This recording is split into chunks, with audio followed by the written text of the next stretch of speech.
Your Tech Talk Show, where we answer questions about technology, explain the way they should work, and why they don't sometimes. And now here's your host, John C. Morley.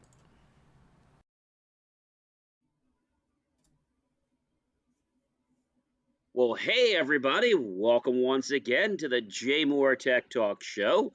Great to be here. How are you doing tonight, Marcus?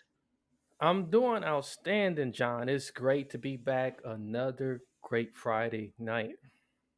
Yes, I don't know where these Fridays are going. We just keep having some amazing episodes, and we got some really great guests that are coming up. We have Jason Jacobsohn tonight, who is a professional networker helping entrepreneurs all over. So we're going to get to talk to him a little bit later. He's actually part of something he started called the Founders Network, so we'll learn about that a little bit. But we have a lot of stuff going on. So, we were talking about Clubhouse, Marcus, not too long ago, right? And we were talking about all the Right. good and the challenges of it. Well, there's some more challenges coming with Clubhouse. Clubhouse, okay, I bet I can guess what says, it is. you know what it is? Okay, all right. What is it? Yeah, we said it was going to be an issue, and it's security. It's got to be security.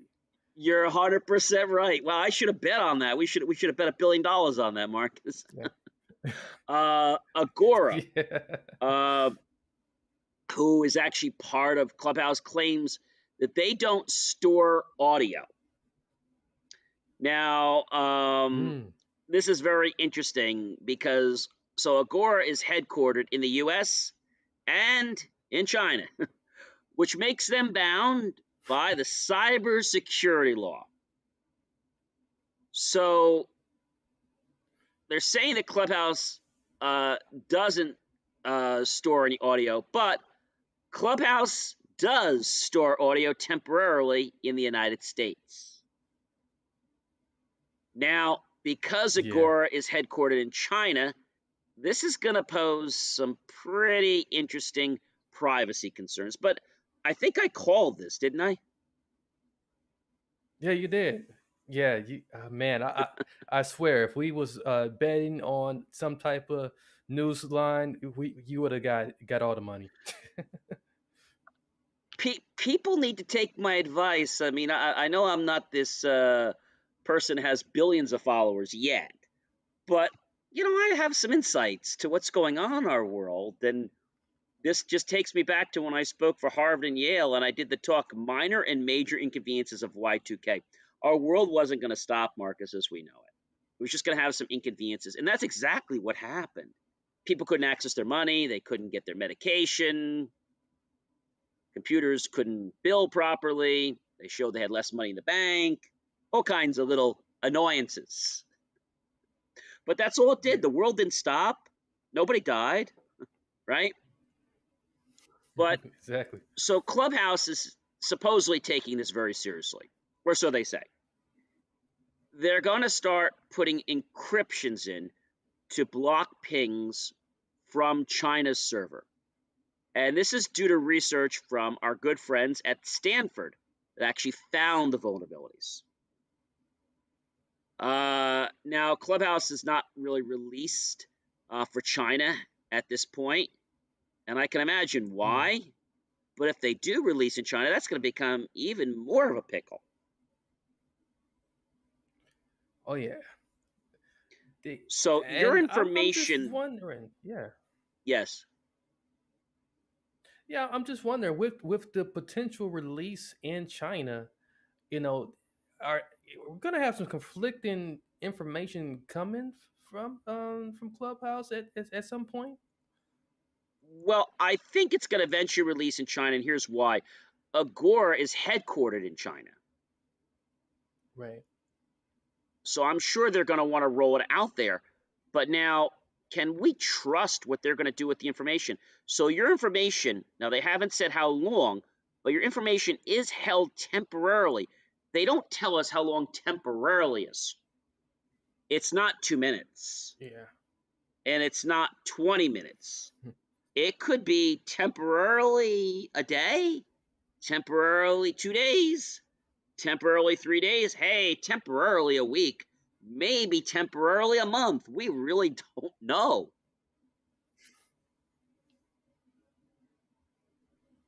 It's going to be interesting what happens. So they're supposedly working on some fixes to prevent China from, spying in and what's going on, and actually taking this information and using it to their benefit, which might actually harm people in the United States.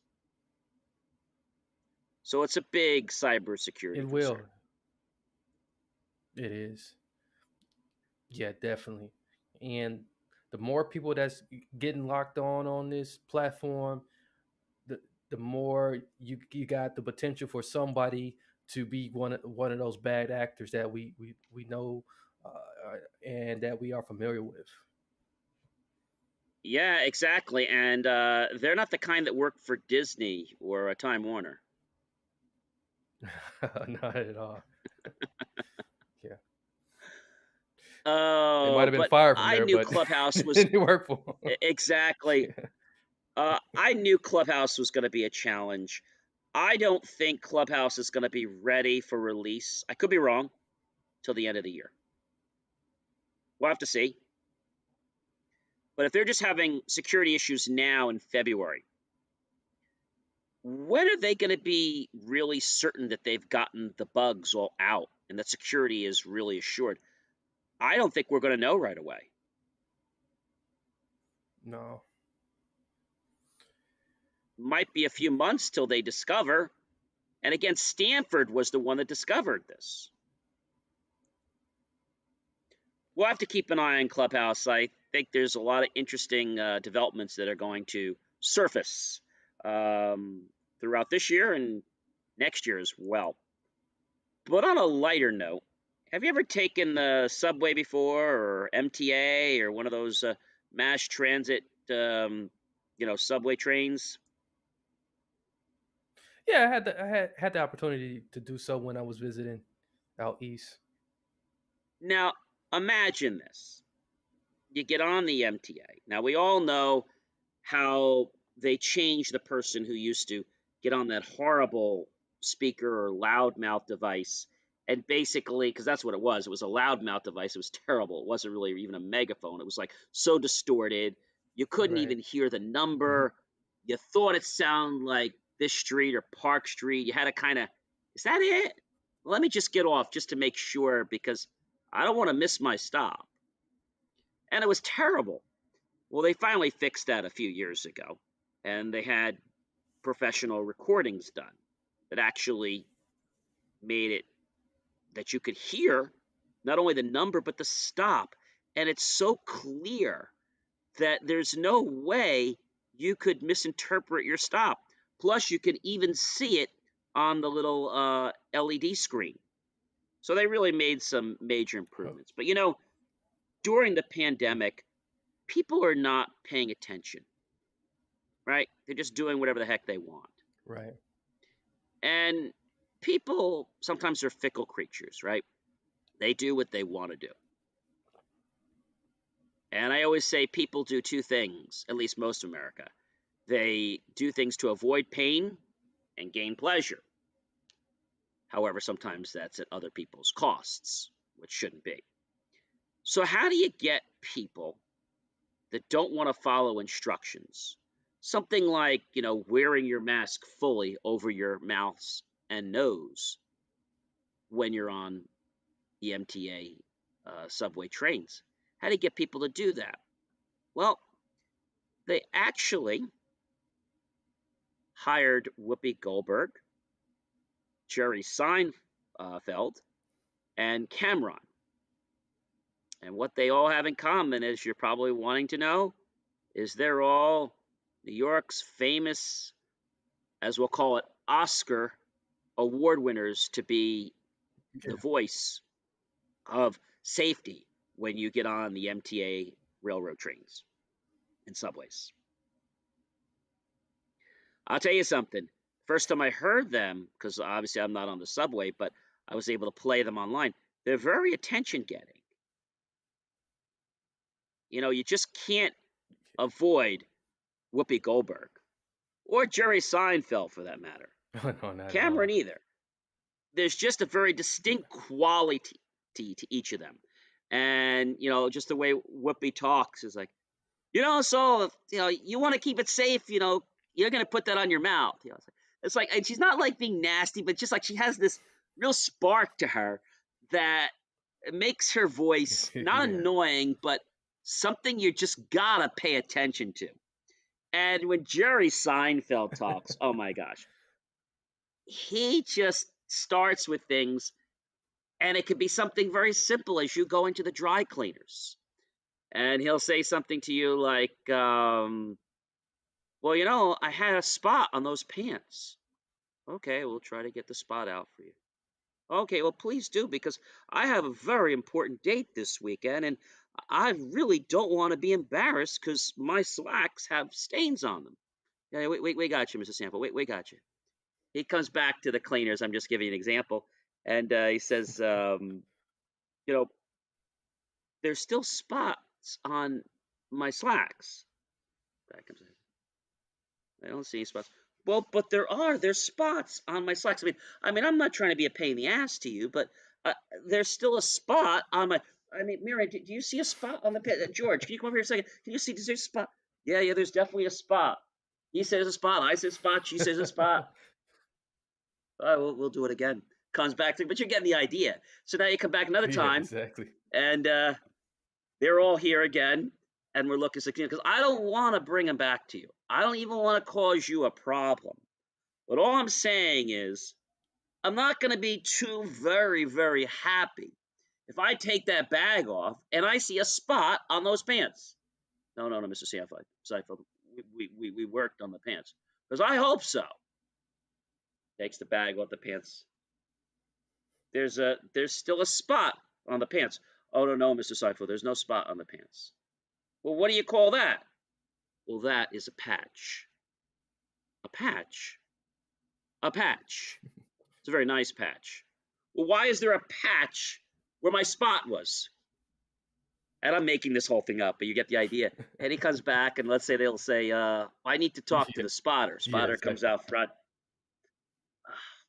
There was a spot on the pants. We came back in. There was another spot. There was a third spot. And now there's no spot, but there's a patch. Oh, yes, Mr. Seinfeld, very good patch. Well, who put the patch on there? Well, that would be the seamstress. Well, you have to talk to the seamstress. Bring the seamstress up front. Why did you put a patch on where the spot was? Well, I put the patch because the spotter told me to put the patch. This is crazy. Yes, so what's the matter? Why did you put the patch on there? Well, the seamstress told me, I told her to put the patch on. Okay, well, why did you tell her then to put the patch on? Oh, this gets complicated. You see, the spot which you had, we use chemicals. And, we try really hard, Mr. Steinfeld, to get the spot out. We try once, we try twice, we try a second time. We even put a little tag on the top of the pants, which you didn't see. You just complained about the spot to my boss, and you never read the tag that said we tried very hard, but if we try any more, we might damage it. I never saw a tag. Well, there was a tag. You probably thought, well, I didn't see a tag. So what are you saying? Well, we actually worked on it quite a while, and now there's a hole there. So we had to put a patch to cover the hole. So you're telling me that you put a patch over the hole? Oh, yes, sir. Very, very nice patch. It actually looks quite nice. We could put one on the other side if you'd like so it matches. No, I want my pants that I paid. I mean, these were $500 pants from Italy, and they got a spot on them. Mm-hmm. You got to buy me a new pair of pants. Well, I can't do that. You have to talk to the owner. So we go back and forth, and finally, do you know who I am? I'm Jerry Seinfeld. And I'm telling you right now that I'm going to make sure my whole building doesn't come here, and I know the person who's actually managing the Yankees, and I'm going to make sure they don't come here anymore. What would you like me to do? we can credit you for the cleaning. I don't want you to credit me for the cleaning. I want another pair of pants. Okay, how much were the pants? $25? No, they were $500. That's going to be a problem because I don't have that in my budget to cover that. Well, who do you have to talk to? My wife. Well, when is your wife coming back? Well, she's out visiting her sister. Well, when can I come back? I don't know. Well, can you pick up your cell phone and call her? Well, I could, but she's talking with my daughter. Well, this is crazy. George, is this crazy? Mary, isn't this crazy? It's crazy. I mean, do I have to sue you to get the money for the pants? Oh, no, please don't call the courts. My wife and I, we don't like the courts. Well, somebody's got to pay up the money because I'm going to see George's friend, who's one of the best attorneys in the whole area. And trust me, he's going to make sure you pay for those pants and maybe more. You know, you're starting to give me heart palpitations here, Mr. Seinfeld. I give you, I'll be right back. Comes back. I give you your money. 100, 200, 300, 400, 500. Yeah, and what about $100 for my aggravation? He's right. $100 for his aggravation. $100 for your aggravation. Thank you. Pleasure doing business with you. Yes, thank you. Have a nice day. Thank you, Ms. Seinfeld. Thank you very much. So you get my point. And this was a made-up skit, but this is how he does things.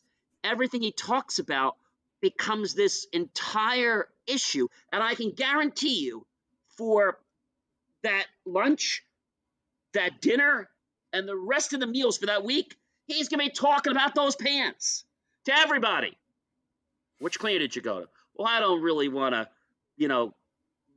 rat the guy out because they tried and he did pay me for the pants.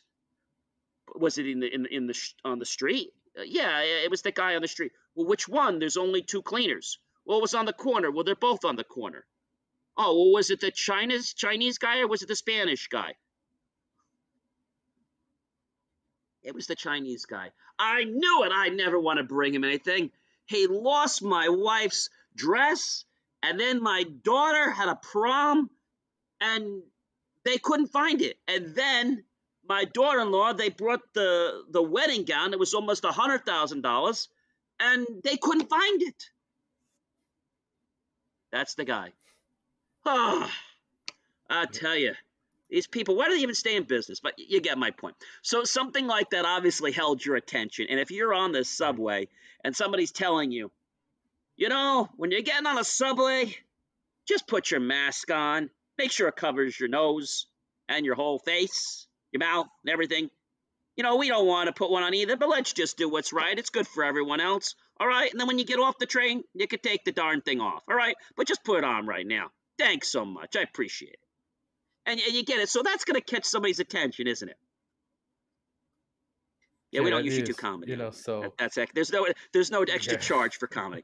But I had to throw that in there because, when you see these people, that's what they have in common. They are the Oscars to be the creme de la creme for being the voice of safety on the MTA railways and subways. That's just that's just. I think it's gonna be phenomenal. It's gonna be. It definitely is gonna be phenomenal. It's gonna make you want to ride the subway too. My next get. You're gonna ride it just for that. You can actually just go online and Google these people and their subway announcement, and it comes right up. So I'm sure a lot of people are going to do that. So you don't have to go make yourself feel unsafe and get on a closed train or subway and be non-social distance, even though they claim you're being social distance. What is it, Marcus? I'm traveling in a few days, and when you go to an airport and you go through all this hodgepodge, there's social distance, right? But when you get on the plane, there's no social distancing. Like, did they go through a magic, hemisphere that suddenly the COVID doesn't exist on the plane unless you're always wearing a mask? I don't understand that. No, I anyway, don't either. We'll calm down a bit. Our next guest is pretty interesting. His name is Jason Jacobsohn, and he is actually a resource. He's a connector for entrepreneurs. Jason is known as a master connector who is an advocate, as I mentioned, for entrepreneurs. And he is very proactive, very congenial, and he has a wealth of experience in relationship building, not just in face to face settings, but through social media. And I think that's really important to understand not just how we stay resilient in a face to face environment, but how we do it online. Please help me welcome to the J Moore Tech Talk Show, Mr. Jason Jacobsohn. Well, welcome, Jason Jacobsohn, to the J Moore Tech Talk Show. It's a pleasure to have you on the show today. Thank you for making time for us. Yeah, happy to be here. Thank you for inviting me, John. It is my pleasure. So, with the technology, and I understand you're a professional networker, which I guess is becoming something that's very important during the pandemic era, right? Absolutely. And it's been part of my entire career, but especially right now, very important. So it allows you to capitalize on something you've been doing your entire life, but now it's becoming kind of like a priority for everybody else because they can't do things unless they do them virtually, right? Oh, and for the most part, yes. Virtual is a way of life at this point for most people. So there are different types of, I guess, reasons that people go online. Can you just summarize for us, like, what are the reasons? I mean, we know we go online, obviously, to surf the internet and, look up names or research places or get directions sometimes. But what else do people use the internet for? Well, it's building relationships is an extremely important element of doing that. There's online tools professional tools, social tools that we all are well aware of. And for me, it's been a great way to build new relationships and maintain the relationships. And nowadays, with everything being really online, at least for right now, there are plenty of tools to connect with people with video, with 3D, virtual reality, you name it. There's all kinds of tools out there to connect people. We're social by nature. Humans are social by nature, so we want to meet people. And so having online tools to meet people is a great way to continue that dialogue that you may be having in person. Now, Jason, we get a lot of different types of audience demographic that watch our show each Friday night. But can you tell us, for some of the people that may not understand, what's the difference between a 2D event, a 3D event, a 4D event? Like, just kind of break it down for us in simple terms, if you would. Yeah, so it depends on the engagement. So, what we're doing right now with this interview, that really is a 2D. It's, we're all familiar with the platforms out there. We have these calls every day. It's just having a face-to-face conversation, like a one-on-one conversation, or it could be in a group of people. And that's the extent of it. You can chat, you can share your screen, you can go in breakout rooms. That's really the extent of it. When you're talking about 3D, these are immersive experiences. You walking around in your own avatar and connecting with people one-on-one, connecting in small groups. You could use a virtual reality headset, augmented reality, but you have control of your experience, and you can do whatever you want in those environments as long as there's certain elements in the environment. And so it could be going to a panel discussion, could be listening to someone do a pitch, could be small group discussion. You have a lot more control in your environment. So when we talk about these different types of environments, does the more immersive environments use things like artificial intelligence, and how does that fit into the play? And what's the benefit of that for people that attend networking events as opposed to just a regular 2D type event? Yeah, so I think it depends on the platform. AI can be used in some for sure, especially if you're looking to connect with people. It'll curate the invitation or the meeting. So there's definitely some advanced technologies out there to help you meet with people that you want to meet with. And that's hard to do in an in-person event. So with online, there's more things you can do. Virtual reality, all those things allow you to connect with people as close as you can get to in person without actually having to leave the comfort of your home. It's cost effective, and you can meet people from all around the world with not having to travel. So it's really interesting that we're only in the beginning stages of this too. So we're going to see a lot more innovation soon. The travel agents probably don't like this unless they were buying stock in these virtual platforms because now I hear you can actually take a trip with some of the new virtual reality. You can pay a price so that if it costs you, I don't know, $5,000 to take a priceless trip to Fiji, you can actually have a virtual trip to Fiji for maybe $450. But you can keep replaying that trip, or you can buy so many credits. Yeah, that's really interesting. I don't think I'd pay $450 for a virtual trip, but it's still cheaper than going there, I suppose. That's what I think they're working on, and I believe the pricing is something that they're still trying to play with and see how much is it that people are really willing to pay. I think it's probably going to be about $100 to $150, maybe $200. I don't think $450, unless there was something really stellar in that trip. Maybe it was a trip after some famous person, and you were getting to relive that experience. Well, then maybe they can get it because of the branding. But I agree with you. I don't think the trip is worth $500 or $1,000 like they're trying to portray. So we hear about these different events, Jason, and there's a word that gets tossed around a lot, and it's called virtual and hybrid. So can you give us a little rundown? What does it mean to have a virtual event as opposed to a hybrid event? Yeah, so a virtual event is completely online discussion, whether it's 2D, 3D. It depends how immersive you want it, but it's 100% online. Hybrid is where you have an online and an offline component where you're meeting people in person, but there's also some online component where you can connect with people and there's other resources and other discussions. So it could bring people from around the world into one particular meeting room, some in person, some online. There's also groups just doing hybrid events, or will be doing that, where they'll do some in person, some online events. And I think that's the future going forward or event organizers, companies are going to do a mix of online and offline, whether they may bring it together into one event, or they're just going to mix up the interaction between online and offline. But I think this has all been accelerated because of the times we live in right now.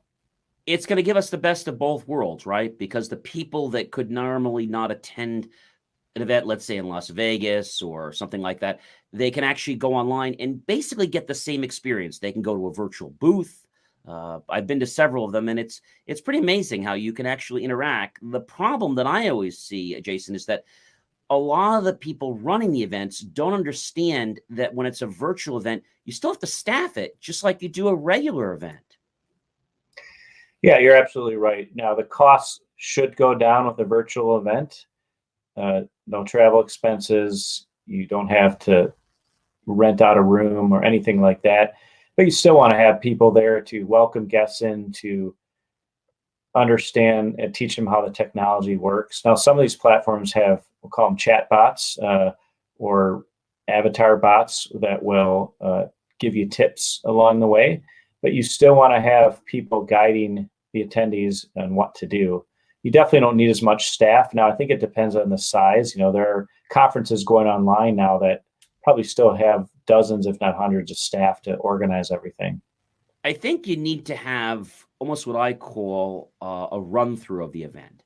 So if you're doing something on a platform, especially if it's your first time, have a run through, not just with yourself and a couple people, but all the people that are going to be part of that event, so that you can get the kinks out, you can understand how it works, and you know what it means when somebody's waiting to speak to you. So it's very different.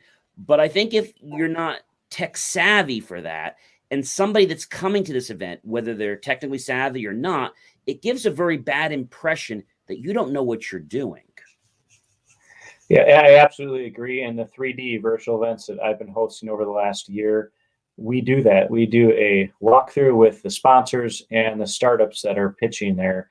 So absolutely, we want to make sure everyone involved knows what they're doing, before we get started. So I completely agree. There's always a learning curve with new technology. And this platform that we've been using, and I'm sure it's with other platforms, they are constantly educating their users or customers on how it works. And once you get the hang of it, it's usually pretty easy to use, but there's always a learning curve. But you're absolutely right. You need to have that walkthrough so people understand it, how to use it even before you jump into the environment. And they got to take it seriously. I mean, it's not a video game. It's not something you're doing while you're home watching TV. You got to take it seriously because this is the way your clients are coming through your door.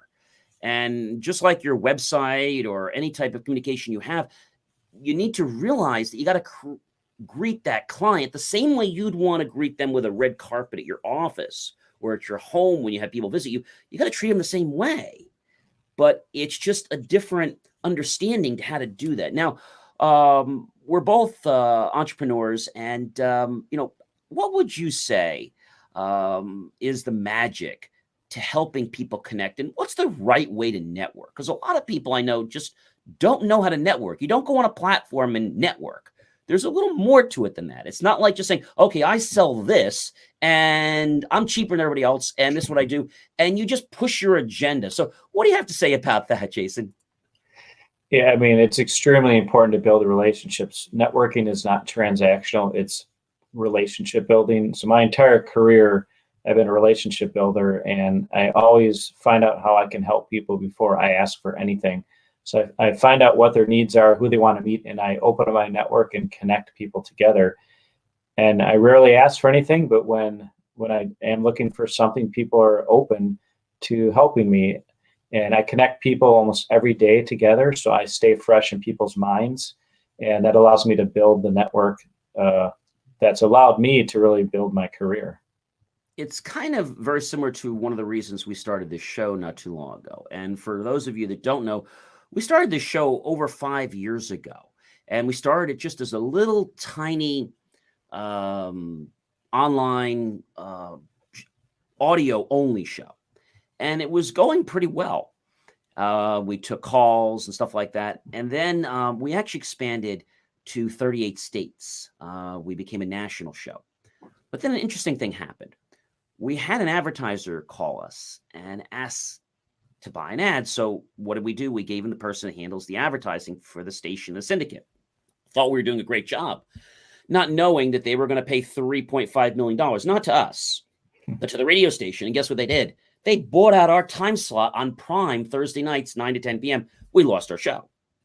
So it kind of left a bad taste in my mouth for a while and didn't feel like I wanted to do that. And then when the pandemic happened, I started doing some YouTube unboxings, reviewing channels, and have a great co-host now.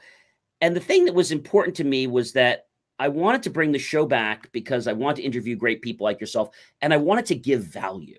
I think that's really why I do this every day. I mean, I get charged up to be at the office. Some people think I'm nuts, but interviewing people the day or at night, because, this is interesting because when you provide value to people, you don't ever sell anything. You just provide value. And I always say, if you have to call people, well, that's not the way you should be doing it. When you're ready to do something, well, reach out to me. And if you're not ready, well, that's okay too. I completely agree. Yeah, that's I believe the right way to think about it, and it's gonna help everyone, without a hard sell. So if we're in it for the long game, which we are obviously, but a lot of people aren't, they're always looking to what I like to call the radio station that's tuned into them. We call it WIIFM. And there's another radio station, What's in It for You, WI. So a lot of people are tuned to that other radio station. I tell people they have to tune to the What's in It for You, meaning the other person first. And just having a desire and a strong intent to listen. We were given 2 ears for a reason. We really should be listening more than we talk. So talking about tech trends in 2021, what can you share with us about networking, about platforms, just about the whole digital age? Where are things going, Jason? Yeah, so obviously the uncertain times we have right now, it's accelerated the use of technology platforms for businesses, for entrepreneurs, for employees, for employers.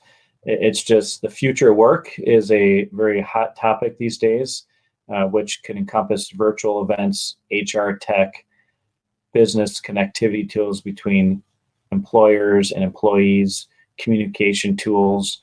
I mean, all these things have been accelerated. Many of these things were already starting to go in that direction, but it's all been pushed forward sooner because of the world we live in right now. And I believe this is all good. This is good stuff because you don't need to be in a physical location for everything you do. Now, FaceTime is still important. I don't want to dismiss that at all, but all these tools are an extremely important way to really accelerate communication and growth of people and individuals. So I'm excited to see what happens this next year. There's a lot of other trends, but this is a hot trend right now. I think it's really important, and you can let me know your thoughts about this, is that when you're dealing with a new client and they call you, it's important to have that trust relationship built. And I don't just mean that they trust you, but they know a little bit about your company. Where do you exist? A lot of times they go, where are you? And we invite people to come down for an appointment. Obviously, with COVID, they can't just pop in. So I think it's important that people feel comfortable and that you give them a choice. If they want to meet you socially distanced, if they can, and you're close, because I think the virtual world is good, but I think some people use it in a bad way, don't they? And that gives a lot of us that are playing this game the right way to get good clients for relationships. I think that kind of makes it hard for us sometimes. Well, with some of these platforms, people are, selling. They're not building a relationship. So they're going right and asking for the sale before they get to know you. And that does turn people off, whether it's in person, online. For some people, they don't like doing events because of that reason. They come across these people that are selling them immediately before they get to know them. Now, there's plenty of good people out there to meet that understand the value of building relationships, but there's always going to be bad apples no matter what you do. And so you just have to move on if you don't want to connect and talk to that person. You get that on LinkedIn sometimes too. And when I get somebody that sends me the 17-page dissertation, I thank them. And I usually come back and I say, hey, so what was it in my profile that made you want to connect with me? And you can usually tell. If the person doesn't have a genuine interest in you, then you move on. And then there's those people that just do the hard sell. And I'm like, I'm not interested. And then it usually results in you breaking your connection, which you think that'll give them the message, but then they still try to message you until they run out of free messages if they're not a premium member. So I think it is causing desperation for some people, but I think other people are not educated enough to use it the right way. The other question I have for you is, what do you think about paid events versus free events? I know a lot of people won't go to paid events. I know I like to go to a lot of paid events because I feel the caliber of people you're meeting there are putting in, not that it's a lot of money, but they're actually making a commitment to be on time and to actually be present and be a good networker and a good listener. What do you think about that, Jason? Yeah, I do a lot of I've done a lot of paid events, but I do more free events. But, sometimes we just charge a little bit just to weed out the people that aren't serious. There's always costs. So you charge $5-10. It's not a big deal. It covers some costs and it weeds out people that are not serious. So, yeah, I think with a lot of online events now, you don't need to charge that much. There's still some costs and some of the event organizers still want to make a living or earn some income from this. So I'm okay with both, paid or free. But I agree the caliber is generally higher if people are paying because they're going to probably show up.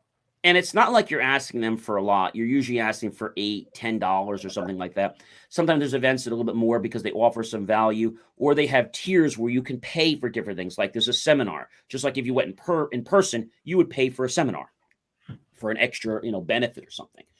So we're almost out of time, but I wanted to ask you just another question.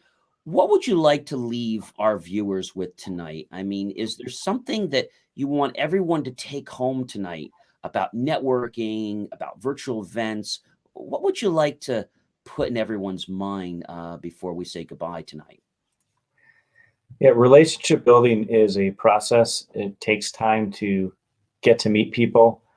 Don't go into it transactional at all. Get to meet people, understand what their needs are, who they'd like to meet, and connect people and help wherever you can. You want to provide value as much as possible. So pay it forward, help people, and eventually it will come around to you when you're needing something. And, with these new platforms out there, give them a chance. We're not meeting people in person as much these days, so this is our best bet.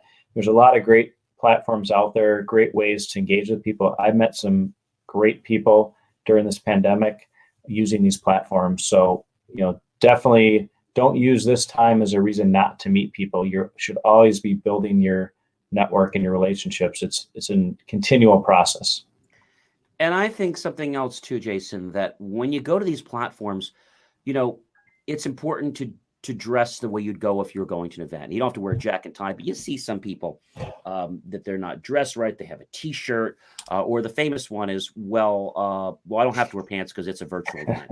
And it's like, okay, but to bring that up and then to have that mentality, it's saying to me like you're doing something in between everything else, and if you have time, then you're going to talk to me, and that already kind of like demotes them on my scale, because I feel that they're not really vested in networking.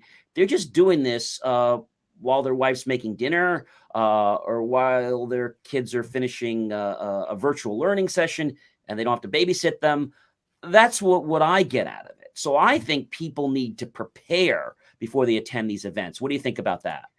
Absolutely agree. I always put on a nice shirt because, I'm having these virtual calls, every day, like all of us. But you're right. You want to dress the part. I dress the same whether I'd be in person or online. It's a mindset. You want to be in that professional mindset. And I agree with you. There are people that I have virtual calls with now that they wouldn't be dressing that way if I met them in person.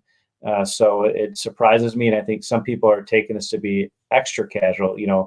Business casual is popular, but they're taking it to be casual now. They're bringing it down another level. And so I agree that you need to take it serious. It reminds me, this go back a few years, more than a couple, when you went to the resort and they had 7 levels of dress. You would have like resort casual, light casual, resort dress, resort formal. I mean, that all kind of dropped. And I feel that when it dropped, it changed people's attitudes about how they are. I mean, just when you're in an office or you're somewhere, you need to have it the way you want to be, because when you're making phone calls, you're talking to somebody, you can't be slouched in a chair. You have to have that attitude. And I believe the attitude just kind of breathes through you. So if you're on the phone and you're kind of like doing this, well, you might think nobody sees you because it's not on video, but I think that actually comes through your voice. I agree. You definitely want to have the right setup, have a good camera, have a good lighting situation, all that's, have a good background, whatever it is, you want to pay attention to that. I paid attention to that right when this pandemic started, when I knew that it was all going this way. And, there's definitely some etiquette, and a lot of people don't know it. There are people out there that have shared tips around that, but most people are not taking it that serious. It's almost like when you use dating sites online, there's business dating etiquette, and then there's regular dating etiquette, and there's things you do and you don't do. And it's like, well, there's no rules. Well, there's no formal rules. True. But would you call somebody at night at 11 o'clock? No. We're usually taught that you don't call someone after 8 p.m. and understanding time zones. And I think people a lot of times, press that, or, they'll call you during dinner and they don't understand what they're doing. They're disrupting you from having dinner with your family or working on something. And then they think it's nothing to just interrupt you. And I always like to use the one that a famous actor, Jerry Seinfeld, used when somebody calls up and you talk to them, and the person says to him, let me get your number. Your number, yeah. And what time do you have dinner? Yeah, I want to call you back when you're having dinner, because see, I'm having dinner right now. And you laugh, but it's funny. We actually learn things when they're funny, or when they really immerse our senses. The more senses we immerse, or the crazier we make something, Jason, we remember it. I mean, the memory analogy, when you go to the store and you can pile things on your head and you can make things more ridiculous, you tend to remember what the heck you went to the store for. So in closing, the last question I just want to ask you is, as tech is evolving through 2021, 2022, and this new decade, what do you think is coming up the road? Yeah, I mean, there's there's a lot of industries that are already being tested right now and advancing and accelerating. I mean, so we've got supply chain is a big one, fintech, ed tech, future work, which I mentioned before, and healthcare is a big one. I mean, they're all advances. Pharma with drug discovery and R&D that is accelerating because of what's happened recently. You're going to see there's been a lot of investment in that specifically lately.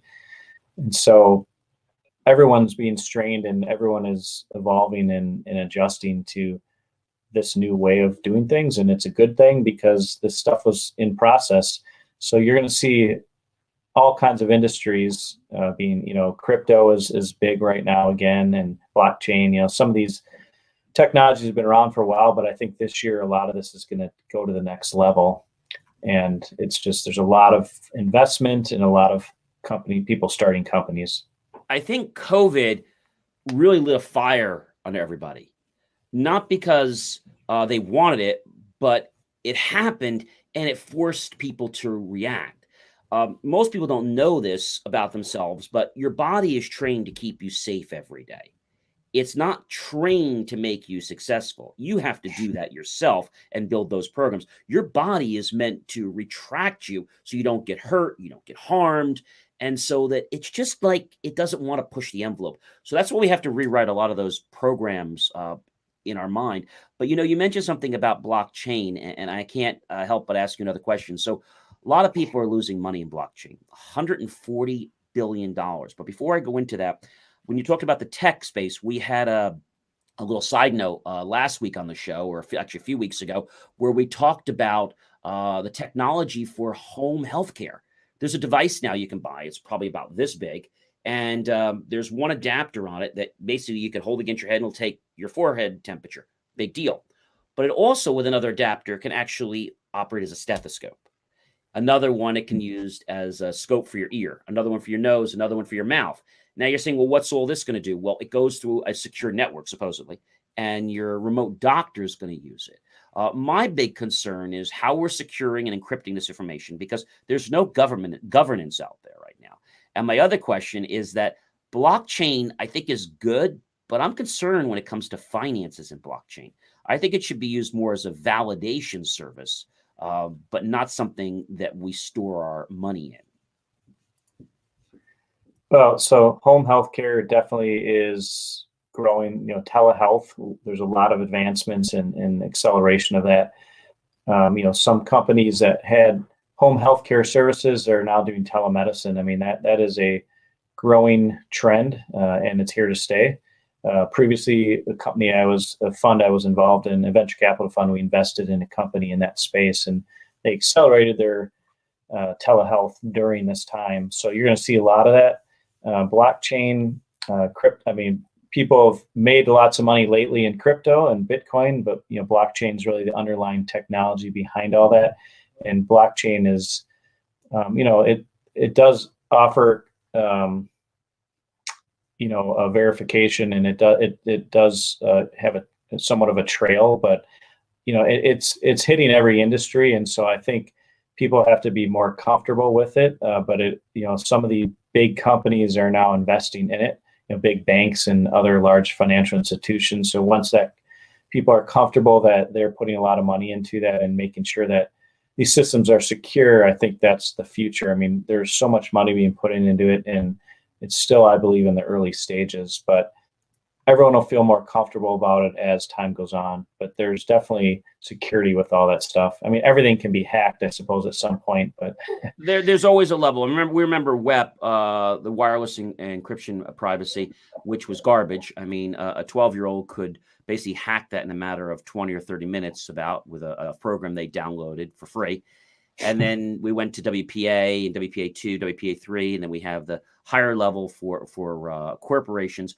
But my big concern is governance. And with all these things, IoT, I mean, we have the W3C.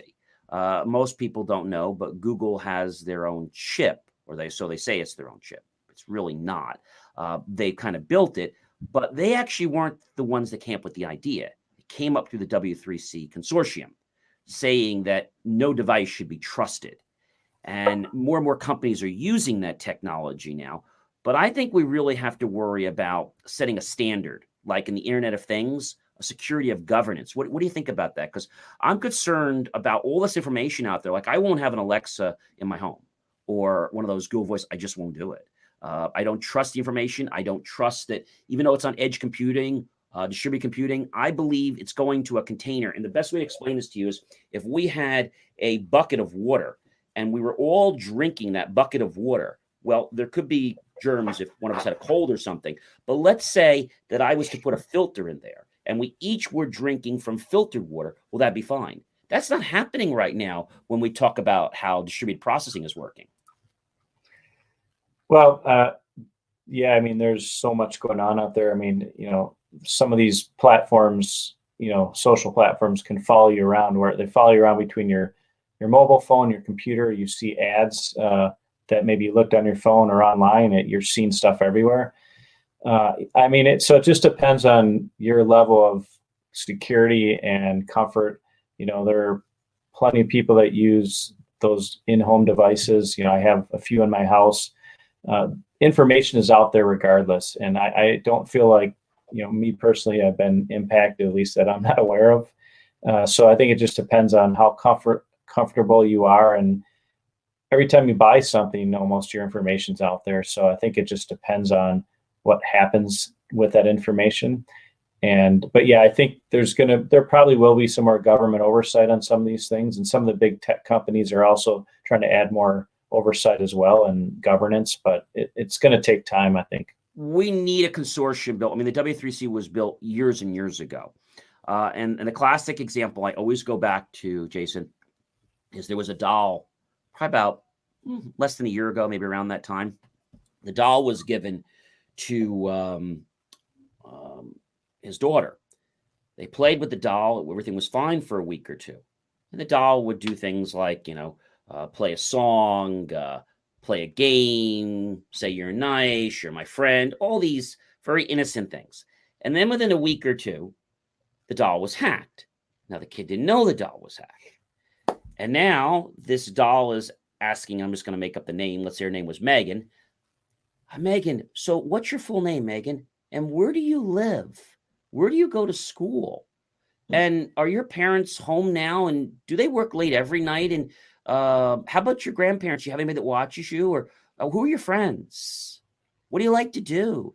And now you've suddenly taken something that seemed to be very innocent, but because a company didn't have governance or take the responsibility and was so concerned about making a fast buck, they didn't put in a small little governance to have even a PIN code on that doll so that a website could be hacked through a phone.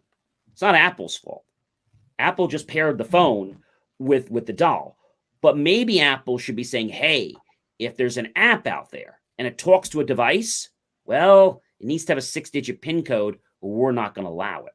They could do that, but they're not. Right.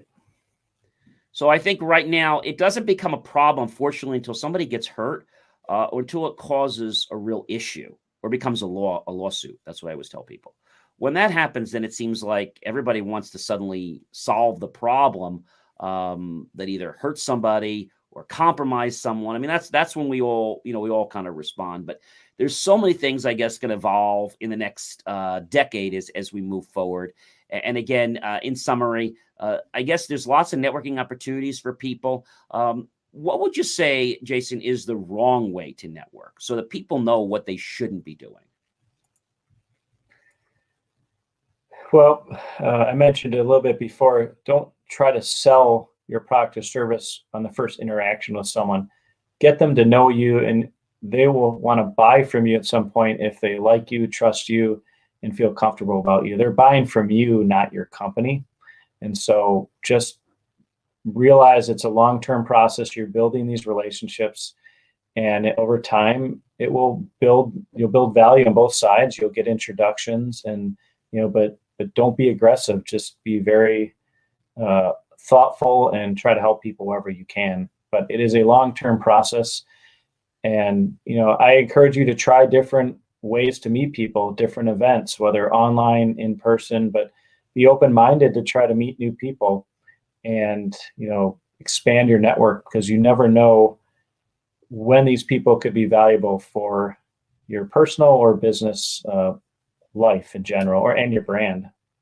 That's a very valuable statement. And not only could those people be valuable to you directly, but they may be indirectly valuable to you because they may connect you to somebody that could lead you to a big deal or lead you to your partner or whatever it is. So you never know who somebody else might know and who they may know. And that's the whole thing of the World Wide Web, or I like to call it the World Wide Web of people. Jason, this has been really educational. I know our viewers have really enjoyed learning not only about the different ways people can network online and just kind of your view on, where things are going. So really do want to thank you for taking time and joining us on the Jay Moore Tech Talk show tonight. Thank you, John. Really appreciate you having me on the show. It is our pleasure. Ladies and gentlemen, Jason Jacobsohn, a professional networker, and a person who does so much more, can help you with events and a lot of other things. And if they want to reach out to you, Jason, is there a way that our viewers could reach out to you? Yeah, I think LinkedIn is a great way to find me. Just Jason Jacobsohn, and look for me on LinkedIn and send me a note and tell me where you found me, how you heard about me. Tell him that you heard about him on the Jay Moore Tech Talk show, and I'm sure he'll be happy to connect with you. Ladies and gentlemen, we have a lot more great guests coming up, as you know. And again, I want to thank you, Jason. This was really educational, and I know it'll hopefully help maybe get somebody off of their chair to take the step they need that may just bring them the business that they've been waiting for months. As they say, nothing actually happens until you take action. So, what did you think of our guest Jason and what he had to say about some of the things we should be doing with people remotely and some of the things we shouldn't be doing? It really puts you into deep thought about this, and I think a lot of people have made the mistake, and he has just put a huge perspective on the correct ways in which to do it. So I thank him a lot. I have learned a lot. I definitely did. I mean, there were a lot of points he brought up, and some things you would think are very common, but common and sense don't seem to exist in our world anymore. You have to actually spell No, everything not out. at all. But Yeah, you I really absolutely do. do thank So you got that Jason right. Jacobsohn again for spending time with us tonight. I'm sure our viewers definitely learned a lot about how to network in this pandemic, which can seem a little bit challenging. And I have to tell you something: when you have to network and you can't get close to people, you probably figure, well, I'm not going to do it. Well, your business still needs to survive. And this is something you need to Mhm. do. And you need to get passionate about it. And the people that don't want to do this, Marcus, it might be time for them to hang up their hat. It's not nice to say, but I think they Mhm. might have already planned their retirement. They might just add 5 years earlier than what they planned. Because for some reason, sometimes when you add technology to certain people, they just clinch, like this. And I don't know Yeah. why, but is it because they feel inferior? Maybe it's because they feel intimidated, or is it just because, I don't know, they just don't like it? I think the reason is because they don't want to learn it. They don't want to apply themselves and now be accountable for learning something new. And when they don't want to take that honest approach to doing it with sincerity, they don't want to be part of it because one side says they don't want to learn it, and the side that says they don't want to learn it knows that they have to put a lot of time in. So really, they're being lazy. I think they could learn it, Marcus, but they're being lazy. And that's why they're staying away from these virtual networking platforms and events so they don't embarrass themselves. But if they just applied themselves, they could actually network with some amazing people. And we've learned that from Jason. So thank you again for being on our show. Um, Going down into something else that's happening, we haven't really talked about Mercedes too much in quite a few months, but Mercedes is recalling over 1 million vehicles, Marcus. This is so terrible. Oh my Actually, if you want God. the precise And number, 1.29 a million vehicles are being recalled. Ooh, just to think, a lot of people roll around think they're in high class, and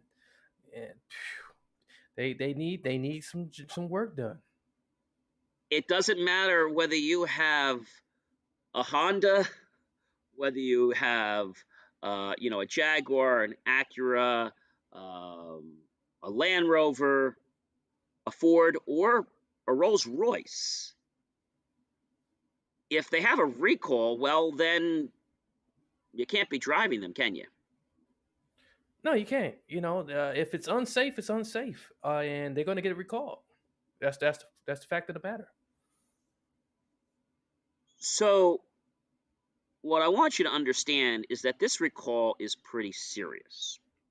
When we think about recalls, it's usually like, okay, the tail light didn't work properly, or when you close your gas cap, you may get an annoyance message pop up, but it really doesn't cause a big problem. I know I had one a while back where they said there was an issue with the tail light, and then there was an issue with the, I think it was the gas pedal. And I said, well, gee, this didn't sound too terrible. But then when I read the little tiny fine print under the second recall, and this is important because failure to respond to this in a timely fashion may cause your car to stall and may lead to death. Oh, wow. So I went to the dealer and I said, well, what does that mean? Well, it's not really going to happen, but let's just say you were in traffic or you were on the highway and your car didn't get enough gas for whatever reason. Well, it would just stall, and then the cars behind you would just kind of crash into you. Oh, you make that sound so easy. I mean, as soon as I heard that, I said, this needs to be done today. Well, we can't do it till next week because we don't have the part. You don't have the part? No, we don't have the part. Will you have it next Tuesday? We think we'll have it next Tuesday, but we have about 1,000 of these to do. So what happens if I'm out on the road? You'll probably be fine, but do yourself a favor. Just don't go above 60 miles an hour. It'll put less strain on the engine. I mean, I feel real safe now, Marcus, right? So theirs was a little bit different, but it was still a safety concern. When you get a recall, like, they say that a cushion needs to be recalled or a latch needs to be recalled, that's not a life or death safety issue. So imagine this, Marcus, being on the road, and God forbid, the car gets into an accident. And when that happens, there's a split moment when the power is actually interrupted for the sensors for the actual onboard, we call it it's like a GPS two-way call location system. And what happens is that device makes a call out using a separate cellular number. It's only used for what we call the E911. When that happens, it dials the private branded roadside, because these companies don't have their own roadside. I learned this not too long ago, that there's one or two companies out there, and they just have private lines they answer in these companies' names. They don't have their own roadside assistants. And I learned this because when I was on the phone talking to somebody, I heard them mentioning another car name.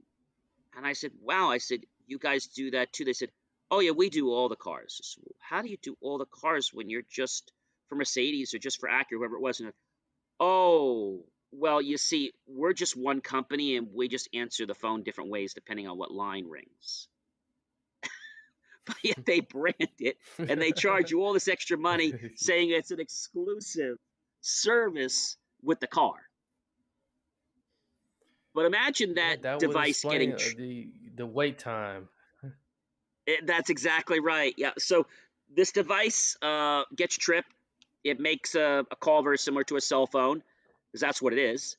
And it dials the headquarters, and it's supposed to not only contact them so you can talk to them, hi, welcome to such and such emergency, or sometimes now they have a message that plays to calm the people down. Attention, your vehicle has been a crash. Everything is okay. We are calling help immediately. Please remain calm. So they now recorded this message. Instead of you waiting, because what would happen is the system would call out, but then it may not get through to somebody. You'd have to either ring or wait. And that's not good when something happens. So now they have that little preamble while they're trying to get somebody on the line. And the person gets on the line. Now, that all works fine with Mercedes. But now she says, okay, I have your location, and I'm going to send help. Are you okay? Yeah, I'm fine. I think my car just got hit. Okay, and I do show you're right there by the bridge. Is that correct? What bridge?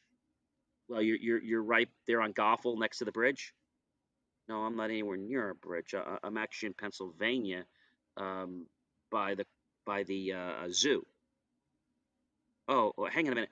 What's your VIN number? Now you're gonna ask somebody in an accent, what's your VIN number? That's not gonna go over too well.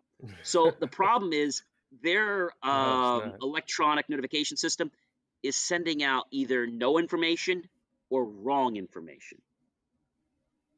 That's pretty serious, Marcus.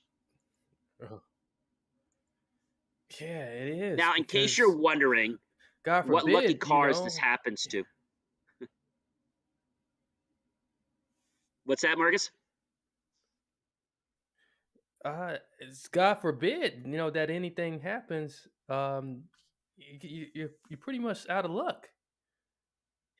Yeah, I'd say you're kind of up a creek without a paddle. So the cars where this is currently being the ones that are being affected, it's the 2016 to the 2021, including the CLA class, the GLA class, the GLE class, the GLS class, the SLC class, the A class, the GT class, the C class, the E class, the S class, the CLS class, the SL class, the B class, the GLB class, the GLC class, and the G-Class vehicles. And this is according to the National Highway Traffic Safety Administration. I don't know what to say about that. That sounds like all of them. That sounds like all of them. I think it's every single one of them. Why don't they just say all of them? And now you're probably saying, well, gee, I think what do you do? Well, there's good news. The good news is Mercedes is more than happy to give you a free update to the system to fix the problem.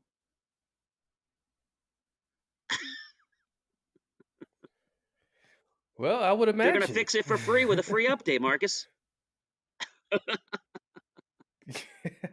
So there is another part in the vehicle that actually works perfectly fine. The same cell phone that actually makes calls when you call for like concierge service, or some people call them to, I don't know, have them read you your horoscopes, or make reservations at a restaurant when they're not even in the town that you're in. And that's when I canceled that premium level, because I was like, where should we go to dinner? Oh, I know this great place. And they're reading. And I said, well, they haven't had that on the menu in years. Oh, no? I said, if you dined there personally, can you hold on a minute? Let me get your supervisor. Supervisor goes on the phone. So I know you're recommending me to Villa d'Este. Yes. How do you like that restaurant? Oh, it's a very nice restaurant. Have you personally eaten there? Well, no, I haven't. Okay, well, do you know anybody that's eaten there? Oh, yes, many people. Where are you located? Oh, we're located in Alabama. Okay, do you know that I'm in New Jersey? Mm-hmm.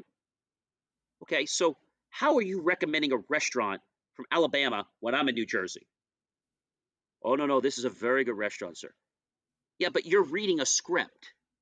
You're telling me something about a special that they haven't had in 2 years. Oh, I see. Did you want another restaurant? No, I'd like you to tell me about a restaurant that you've actually been at. Oh, I see. Is there anything else I can do for you this evening? Would you like the weather, or can I read you your horoscope? No. I'd like to speak to member services so I can downgrade my service. Okay, sure. No problem. Thank you so much for calling such and such roadside services. It's been a pleasure speaking with you. Please hold the line. I mean, I'm making this up, but this is the truth. And this literally Yeah. happened to me several years ago.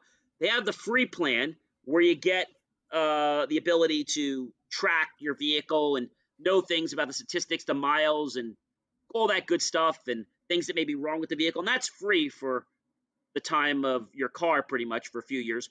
But then if you want to get the next level, which I have, which allows you to unlock the doors, send GPS to the car, that's a little more money. But then they have the third level, which basically does everything. They hold your hand and do everything you want pretty much remotely.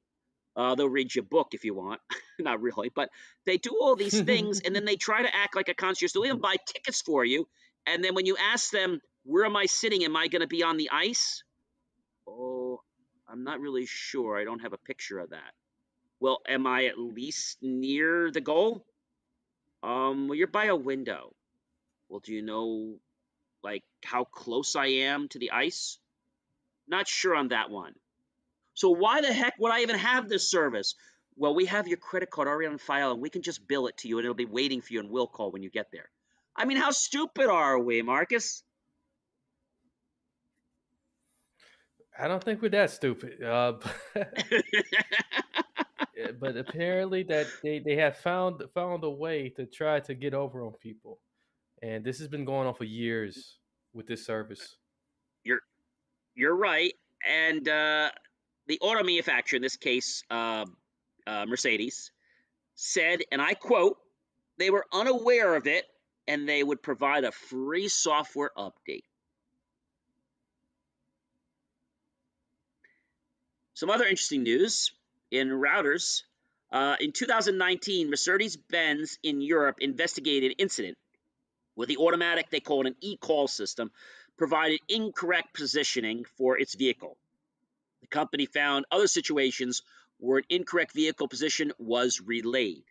So they're saying this is in 2016 to 21, and routers actually found a problem in 2019, but it wasn't just one particular occasion when it happened. Why did it take 1920, 2020? Why did it take 3 freaking years for them to wake up? Yeah, it's just I really believe that someone started complaining, and it was just not just one person. I believe it was way more than one person that started complaining, and it was beginning to turn into a lawsuit at some point, a class action lawsuit. I always say that, Marcus, we joke about this, but it's really the truth, in that whenever something becomes legal, it seems like people then want to fix the situation. Why is it not a concern before the lawyers get involved? It has to hit a company's pocketbook before they start to take action. That's exactly what it is. Interesting. They wait and see how long they can skate past it. Exactly. Another thing that we've talked about quite a few times on here is people creating videos and photos that are fakes. Remember we were talking about this? How people are trying to pass these deep fakes Yeah. off to other people on the internet? Okay. Well, some bad news. Deep fakes are still going around, which that's no surprise.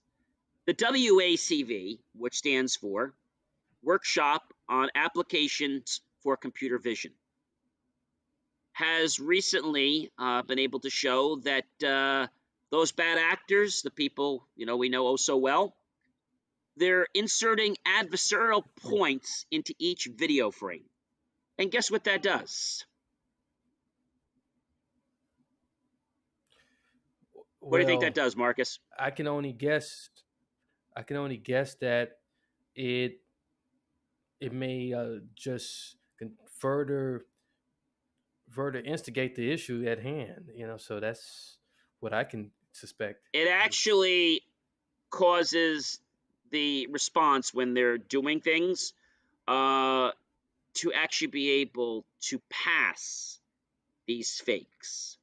So by putting in these points in every video frame, the systems that they've made to detect the fakes are actually saying that the fake is valid and not a fake. Oh, it sounds like That's AI is just, working with each other. yeah, it's like I'm working against each other there. Yeah. Oh, that's going to be interesting. And we knew this, as people start playing around with things and figure out how to monkey things, we're going to get wrong results, just like we get many false positives in these COVID tests for people that don't jab the thing up to people's noses all the way. I still think the saliva test is much better, but that's a whole other topic. We can't have false positives in anything. It just causes a lot of panic, and in this case, we're getting things that are giving us false negatives because the thing that we're believing is a fake is coming back that it's not a fake. That's really an oxymoron. I'm sorry. Oh wow. Yeah, It is. so this is definitely going to be interesting, and I'm sure that a lot of people are going to wrap their hands about this because, systems designed to detect fake videos and just being able to manipulate real life footage via artificial intelligence devices can now be deceived. Something that was supposed to be so foolproof. But I've told you this before, Marcus, nothing is foolproof. No. And I want to make a quote. Our work shows that attacks on deepfake detectors could be a real-world threat, said Shizan Hussain, a UC San Diego computer engineer, PhD student, and first co-author on the WACV paper. Now, if that's not a mouthful, I don't know what is. Definitely. What do you think about that, Marcus? They might have lost you. I really feel no. I'm here with you. Yeah. So just think there's a little bit of delay here somewhere.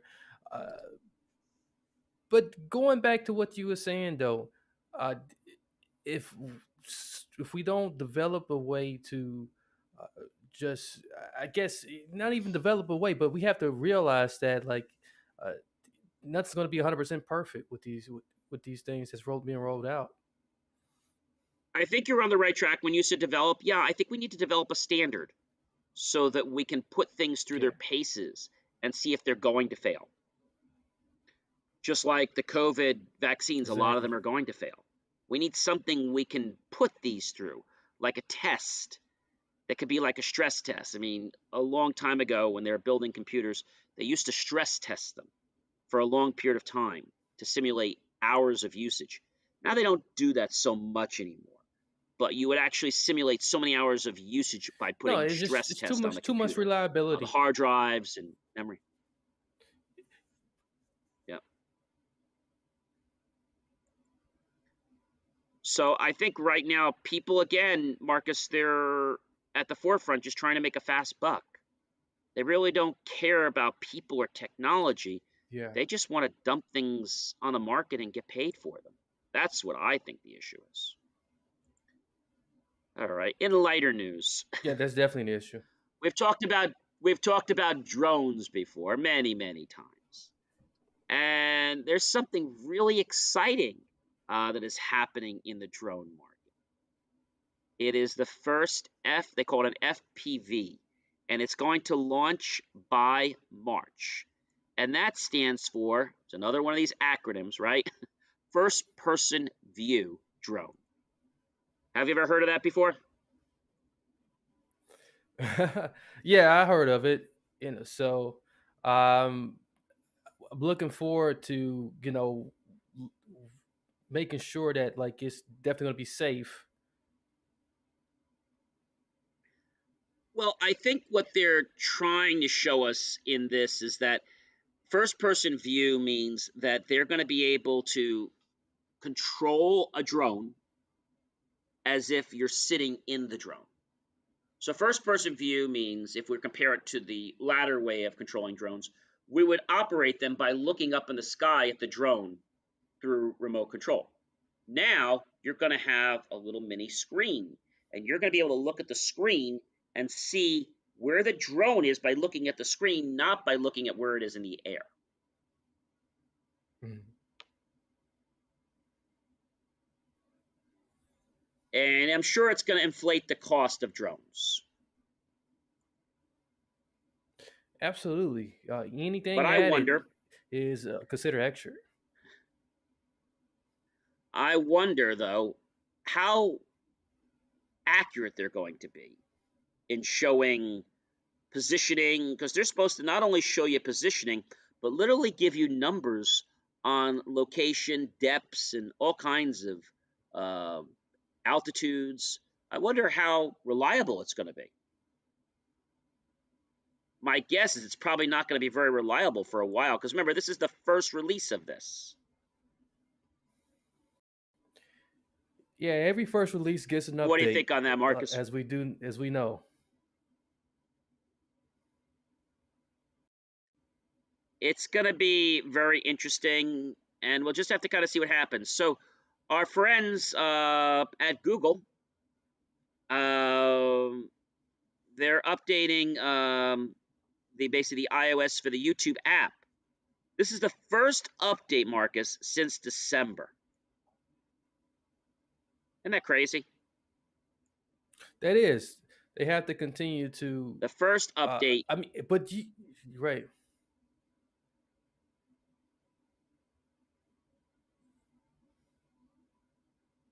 Although lots of people have been wanting updates, Google's had lots of bugs, and the apps are updated with new features to fix bugs, and hopefully the updates are not going to cause any more issues, as well as any type of security vulnerability issues.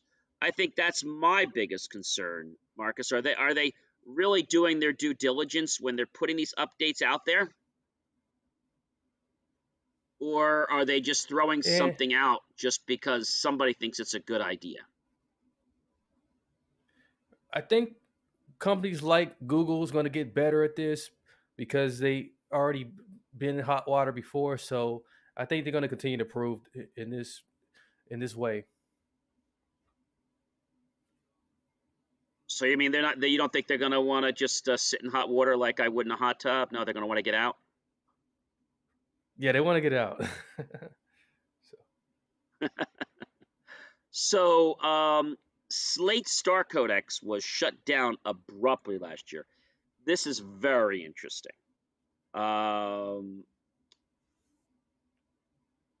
It was last year.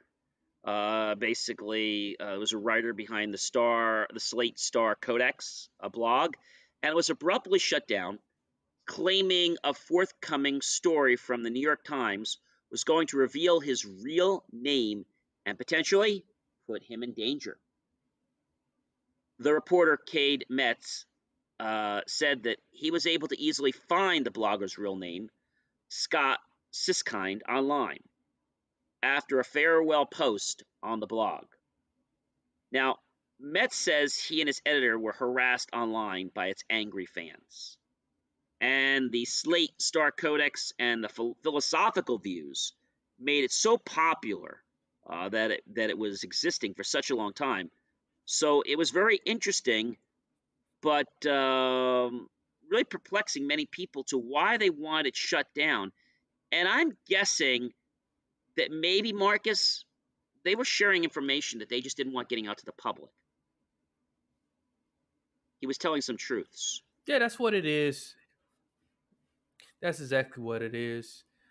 For them to go that far to get his real name, it's part of that whole cancel culture.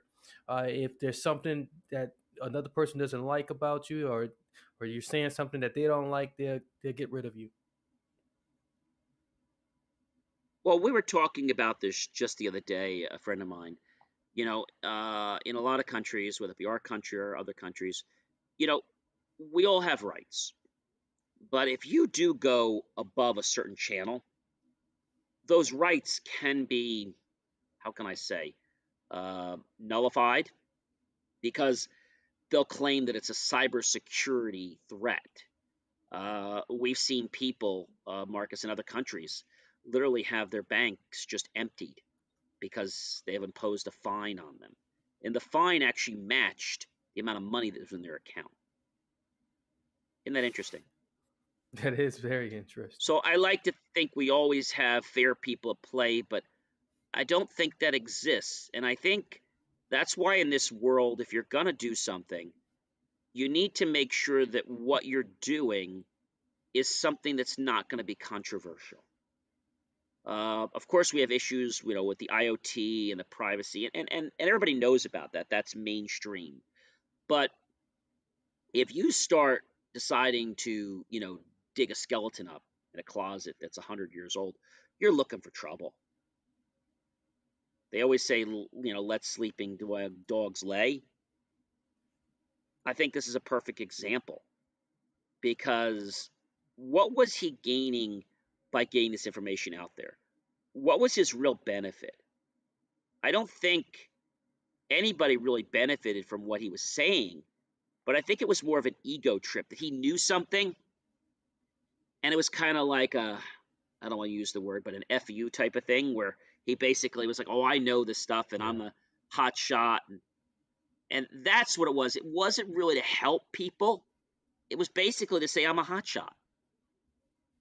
And I think that ego is what got him into trouble. What do you think? Yeah, that does plays a huge part in there. And when you pull away from what your original intent was, uh, that is how people get in your business and decide to shut you down. Yeah, so I think whatever you do in life, you have a right to your privacy, you have a right to your business, but your business is nobody else's business. And if you're working on something, don't make that public news. I think a lot of things happening in our world make people, I don't want to say fearful, but it just makes them think about whether they can or can't do something. And I don't think that's really the problem.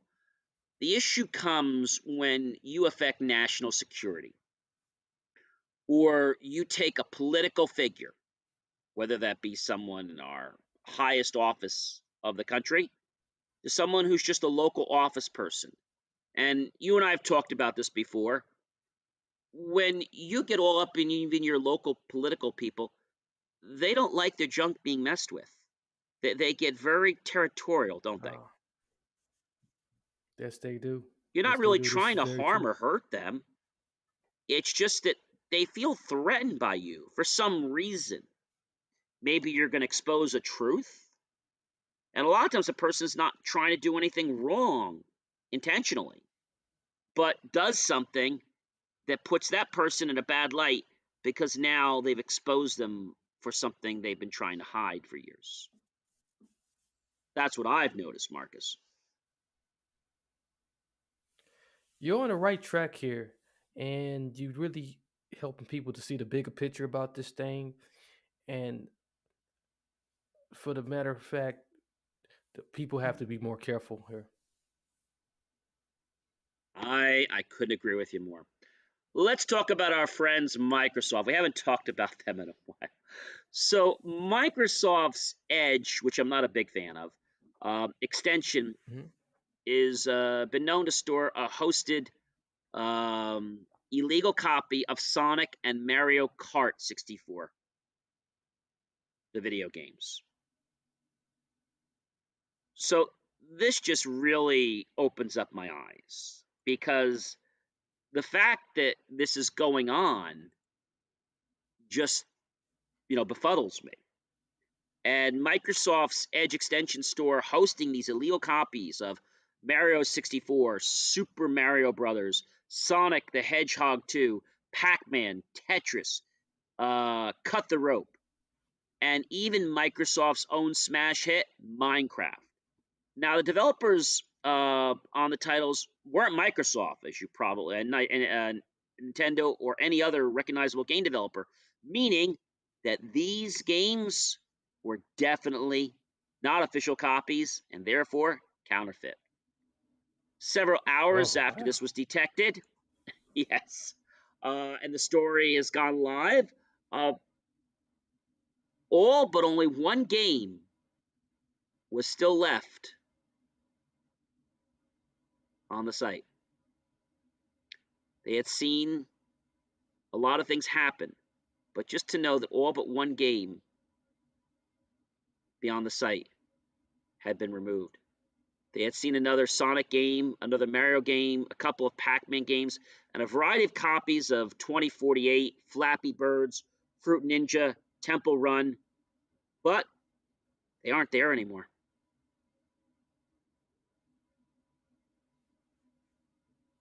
All that remained was one game. Do you know what that one game was, Marcus? Um, I'm gonna put a guess that maybe Sonic might have been left. I don't know why. I'm going with Sonic for 200. Well, that was all wiped. That was all wiped out. Everything I mentioned was wiped out. There was only one thing left, and that was a copy of Google Chrome's Dinosaur game. Okay. There were 35 Oh, listings across 10 different developers with names like GamePro, GameLand, Stay Real, K-Day, including a number of duplicate games, and many listings, even from the different developers, had very similar descriptions indicating that they could be coming from the same source. it seemed like they should That's have wild. nailed these guys a long time ago. Like, it's really crazy. I think nobody really paid attention to it, Marcus, because these are very old games.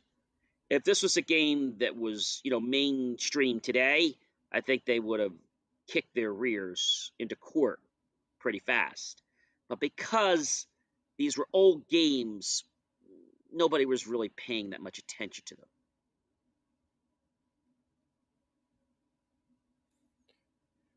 That's why I Yeah, think they I can took the see where time you're going with that they that did. one.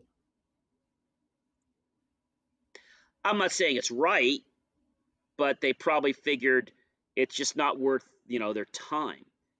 And we talked about this once before. Well, we have another police department that is prohibiting the use of facial recognition software in their precinct.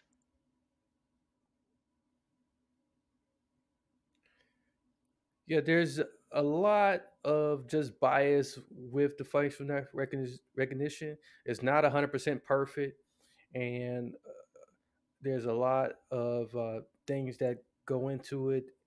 A lot of people who oppose it. So yeah, there was a lot of public opposition with this. And the technology has been found to have racial, age, and ethical biases. And that's the reason they claim. But when they talked to the Minneapolis department, law enforcement officers, they basically had said they don't want it anymore. They find it to be an issue that is really a problem because it is exercising bad uses of data privacy and citizens' protection. And this was according to Star Tribune, right in Minneapolis City.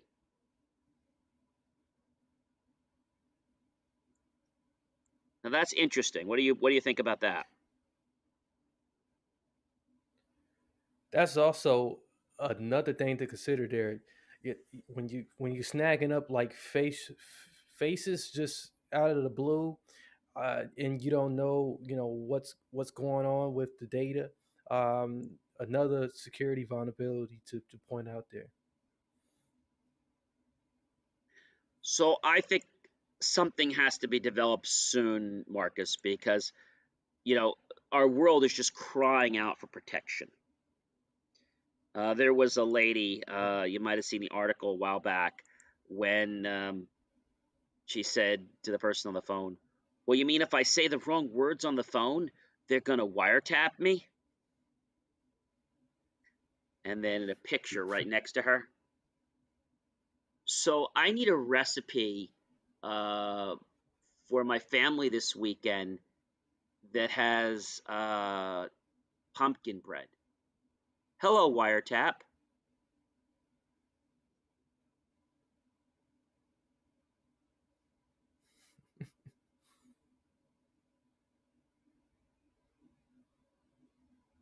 You know, Yeah. they're so concerned about things, but then yet they go put a device in their home that listens to everything they say. I don't know. But our Exactly. friends at eBay are doing something very interesting. eBay used to be pretty flexible company, not like an Amazon. I mean, they were just very flexible. They had their rules, but I never really had issues with eBay. If you did something wrong on eBay, well, you were toast. But if you were one of the good guys, eBay really didn't bother you, and they really tried to work with the buyers and the sellers. And then they bought PayPal a while ago to make the purchase process a lot smoother. Well, those guys aren't getting along too well anymore, and they're getting ready to file a divorce, I think, as they're starting to let go of Oh, PayPal. wow. Yeah. So that's a problem because now where do you get your money from if the hand that gives you the money is being cut off?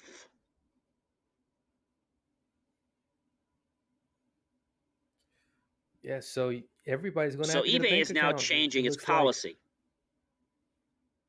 That's right. They're now requiring anybody who is a seller to have a legitimate bank account. Now, they're claiming that eBay sellers will pay lower fees. This is what they claim. But when I looked at the metrics of how this all works, you're actually paying more money. And the middleman is not PayPal anymore. It's eBay. So they're taking the money, they're becoming the middleman, and they're paying you a lot less than you probably should be getting.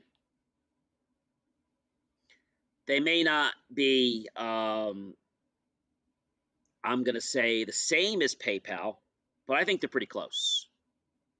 But they're saying, oh, you want to do this because you're going to save so much money by doing this with us. But they've started a procedure, Marcus, where if you don't have an account, and they're starting this in phases. So if you don't have an account, I believe it was by, they started, I think it was last Valentine's Day, just this past week, that if you didn't have a bank account and you were a seller, they were going to start, not everybody, but they were going to start in phases and cycles to start closing people's accounts down or suspending them if they did not have a valid bank account. Wow, it seems like the land of opportunity is becoming a little bit smaller over there. Yeah, it's changing. I never suspected that they were going to sell PayPal. I guess something went south there, and because of that relationship, that's what caused them to have to make this whole change. Yeah, Because everything you did on eBay, it's it definitely going to was be an protection. inconvenience. Yeah, but the other thing is that people that didn't have bank accounts could put money in PayPal Yeah, very easily. very easily. But in order to hold a balance in PayPal, you do now have to have validation of a company or a person through social security number. Basically, if you want to hold a balance, they won't even let you spend the money in the account after a certain period of time because they just won't let you hold the balance. It's a very interesting thing. If you take the money out and put it Yes, into an it account, definitely has to be with, transferred out. yeah, within so many days, or you're in for trouble. So I think it's just trying Yeah. to protect people from laundering money, Marcus. I think that's what it's all about. Yeah, which is very fair, and we know that there's many opportunities for, you know, these type of crimes to continue to happen, and this shouldn't be the mode of of how they do it.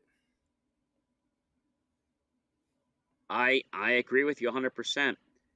And so the question always get asked to us a lot of times is, what's inside the box or what's inside the black box? And we can go back to many psychological um, experiments, but we're not going to go there now. What I want to just talk about is AI researchers and them asking the question, what's going on inside the black box? Is it a cute cat or is it something else? And that goes back to the paradigm, is it dead or is it alive? So even though we're trying to get away from the psychological representation, it seems like they're still bringing us back there. The cute cat or the protein binding site. So this is really interesting, Marcus, because this Cold Spring Harbor Laboratory, CSHL, did some experiments to find a way to train machines to predict the future of DNA sequences. And they used neural nets of type of artificial intelligence to classify these images. And they would teach the neural net to predict the function of short stretches of DNA allowed to work up to deciphering larger patterns. The researchers hope to analyze the more complex DNA sequences that regulate gene activity and critical to the development of disease. That's going to be really fascinating. That is. I think it's going to change things a lot. Definitely going to change things a lot. But I think the question really comes down to the fact of, here again, Marcus, all this is happening. Where is the security? Now we're talking about helping people and their lives and possibly, I don't know, predicting remedies and cures. And this is all going to be sharing information with the cloud. Yeah, and the mere fact that we're dealing with genetics here and how mutations work, and Mm-hmm. boy, just imagine what type of biological weapons can be created from just understanding how different mutations work. Safeguarded in some way, shape, or form. But on a lighter topic, there's been a leak of the new Ring Video Doorbell Pro. It's actually going to have 3D motion detection on it. And, the Amazon's has them and lots of other places have them. It's the Ring Doorbell. And this doorbell is going to be able to detect people at the door so that now it can have a better position to see the person, but it'll be able to detect the camera from a 3D perspective.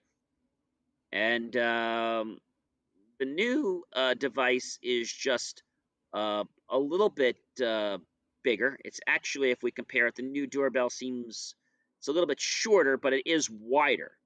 But it's about the same design as what we saw before.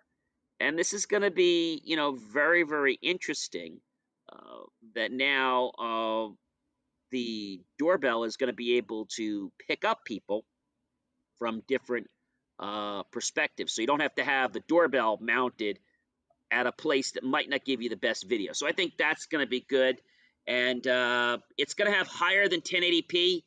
They're now launching 1536p. Just when we thought 1080p was it, well, 1536p, you're going to start seeing TVs with 1536p pretty soon. But there are no services broadcasting in 1536p. So why would you buy a TV that does 1536p? I don't know. That's pretty exciting. to even think about that. I mean, you could tell the Joneses, hey, I got a 1536 PTV for the Super Bowl. Yeah, but you can't watch it on. Yeah, I can. No, but you can only watch it 1080p because that's all the service is streaming to. Oh, I don't know. It's just really crazy. And I have one interesting story left. What if you could look at a building and suddenly come back the next day and the building's not there?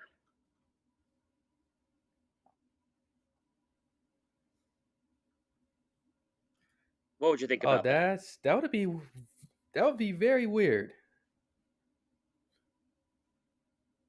Okay, well, that actually is being built as we speak. So, a building that is built with glass and panels, and then projection systems located around the perimeter of the property project landscape exactly as what's in the way of the building, so the building seems like it doesn't exist. Imagine going into a door that's part of a tree.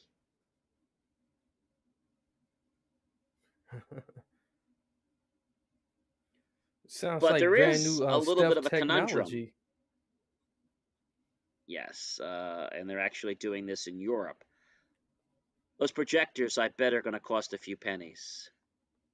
And the electric bill to Oh keep yeah, those things right, running, I'm sure, is not going to be cheap. Because remember, it's got to project the right, entire building. And I don't right. think one is going to cut it, especially it's a big building. And they're actually doing it right now with a skyscraper. They want to make the skyscraper just disappear.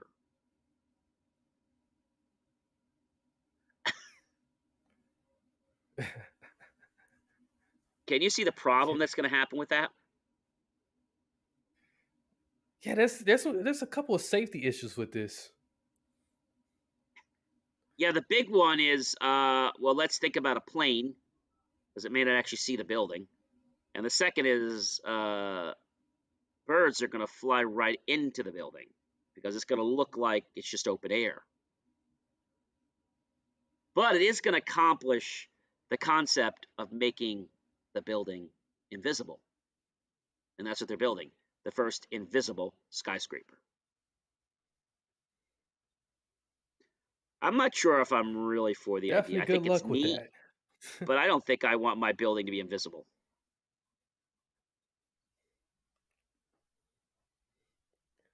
What No, do you think, Marcus? no, No, I'm right? not. I'm not sure that, like, with the safety issues concerning that, like, I would want an invisible building, unless I'm just out in the middle of the desert somewhere. Yeah, and then what are you going to want it to be? A picture of water?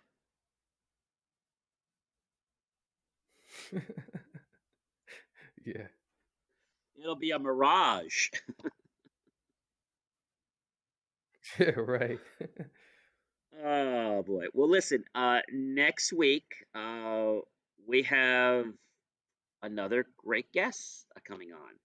I am really fortunate to have this guest. He is an author. This is John Hart. Uh, he has written some amazing books.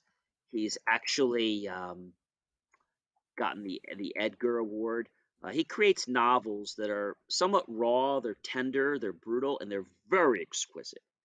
Uh, this last book, which I had the privilege of reading when it came out on February 2nd, so I'll be interviewing him on our next show. But he is amazing. The book is called The Unwilling, and it combines crime, suspense, and searing glimpses into the human mind and the soul in New York Times best-selling author John Hart, singular style, and getting the Edgar Award. So you're going to want to stay tuned. I could tell you this, Marcus. When I started reading this book, I'm not one that reads crime, but when I read this book, I couldn't put it down. I mean, other than to use the restroom and come back, but this book held me on the seat of my chair. The way it was depicted, the prison, everything was just, it was so lifelike. And then when certain characters appear at the end of the movie, and it just, I don't want to ruin the book, but he's a great author. And we need more authors like this because he really personifies things that people want to be part of. I don't think I know an author that has won the Edgar Award so many times. That's just an amazing accomplishment. So you're going to want to definitely stick around for that. You'll get to learn, why he wrote the book, how he got into his field, all some great things. And then to tell you who's coming up for next month so that we can hold that wonderful attention that I know you all have. In March, on the 5th, we actually have Kurt Ruskoff, who's another fellow team member here from the Transform Media Network, who has a show or two of his own, so we'll get to interview him. And on the 12th, we're going to talk to Dr. Farshad Pavlini on sustainability. On the 19th, we're going to talk to Francis Kramer. You're going to like that one. He is from China.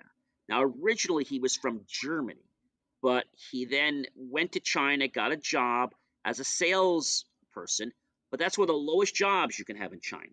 He then retired a few years back. He went back to Germany. Then he came back to China, and he's living a second life in the dream job he's always wanted, which is to be a manager, to manage all those salespeople. And something very interesting is that China actually pays 10 times more money to people that come to China that aren't from China for work they need in China. Tell me that's not interesting. That's interesting. Very interesting, right? So right. I think when we think about all these things, and what's happening, I just can't believe, what's going on. But on March 26th, oh my gosh, you have to watch this on the. It's actually on March 26th, which is the last Friday of March. In case you're not following us here, I have the father of the cell phone. The gentleman who made That's the gonna be a big very one. first cell phone call in 1974. And the first call he made was to his competitor. And when he called him, the call that he made, the gentleman hung up on him. He thought he was just teasing him. And when he asks him to this day if he remembers, he doesn't even remember that he called him. Not the person who made the call, the other guy. So we have some great guests coming up and even more. But incidentally, we are at the end of our show. I don't know where the time goes. But if you would like to be a guest on the Jay Moore Tech Talk Show, or you have a product that you would like me to unbox for you, visit jmoore.com. And once you've done that, you can go to the little reach out icon at the top right of our page, fill out the web contact form. We will get in touch with you and see if you will be a great guest for our show. If you do want us to unbox something, I do need to let you know that you have to donate the product to us and ship it to us, and we'll take care of pretty much everything else. I want to let you know of a brand new group that I have started on Facebook called the Tech Unboxing Group. And that's where you're going to actually be able to not only see me doing unboxings, but you'll get to see me live many times through the week. So if you guys have questions for us or you have ideas, please reach out to us. Before I say goodbye to all of you, I always want to thank my loyal listeners for watching. Share this program with your friends, with your colleagues, even your enemies too, for that matter. And let them know about what we're providing, because we got something really special here, don't we, Marcus? Yeah, absolutely. Well, it is always a pleasure to be with you, Marcus, and it's a pleasure to be with our wonderful audience. And I want to tell Pleasure you what here. I always tell you during the pandemic: be smart, be safe, practice social distancing, think with your head that's on your head, and just realize this will pass. But we need to be smart during this time so that we can actually get through this and have as little casualties as possible and get back to the life that I know all of us are waiting for. But it's not going to be tomorrow, ladies and gentlemen. We're going to have a hybrid world after this, but it's going to be a better world. So it's going to be different, but it's going to be a better. I wish you all a wonderful weekend. This is John C. Morley, serial entrepreneur, and Jay Moore Tech Talk show host, and Marcus are saying goodbye and good day, and of course, a very safe and fun weekend to all of you.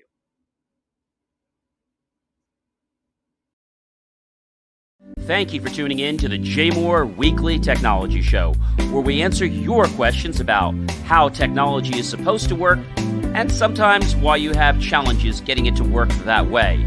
For more IT support and tips, just text IT support to 888-111. That's IT support to 888-111, and you'll get tips on technology. I'll see you next week right here on the Jay Moore Tech Talk Show. Remember, jmor.com.